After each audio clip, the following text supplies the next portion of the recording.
ঘূর্ণিঝড় রেমালের প্রভাবে গতকালের যে তাণ্ডব ছিল সেই তাণ্ডব আপনারা দেখতেই পাচ্ছেন। আমার সেই ঠিক পিছনেই রয়েছে সেই ঘূর্ণিঝড় রেমালের ক্ষতচিহ্ন। আমরা এই মুহূর্তে রয়েছি পুরানবাজার হরিসভা মন্দির এলাকায় এবং এই জায়গাটিতে প্রতি বছর বিভিন্ন দুর্যোগে কিন্তু ভাঙন হয়। স্থায়ীভাবে কোনো সমাধান না পাওয়ায় প্রতি বছর কিন্তু এভাবে ভাঙছে। যদিও একটি স্থায়ী সমাধান এবার এসেছে, সেটি স্থায়ীভাবে রূপ না নিলে এই ভাঙন চলতেই থাকবে। আমরা দেখতে পাচ্ছি যে এই ঘূর্ণিঝড় রেমেলের প্রভাবে গতকাল এই শহররক্ষা বাঁধের 15 থেকে 20টি ঘরবাড়ি নদীতে বিলীন হয়ে গেছে এবং অনেকেই আশ্রয়হীন হয়ে পড়েছেন।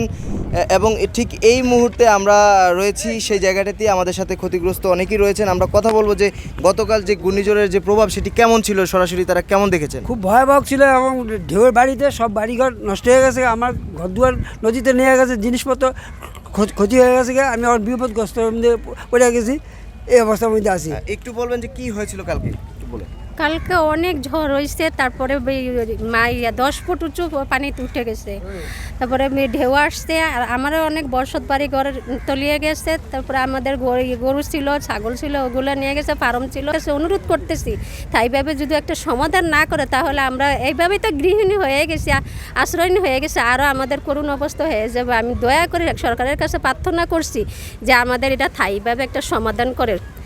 কি হয়েছিল গতকাল রাতে তীব্রতার একটু? এই তো ঘূর্ণিঝড় লেভেলের জলোচ্ছ্বাসে আমার একটা ঘর আর 2টা ওয়াল পড়ে গেছে, পুরোপুরি বিধ্বস্ত হয়েছে। আগে যে বাঁধ ছিল, ব্লকের বাঁধ, এই বাঁধ লণ্ডভণ্ড হয়ে গেছে গা, ক্ষতিগ্রস্ত। এখন সরকারের কাছে আমাদের আবেদন যে সরকার স্থায়ীভাবে আমাদের চাঁদপুর পুরান বাজারকে রক্ষা করার জন্য যেন একটা বিহিত ব্যবস্থা করেন।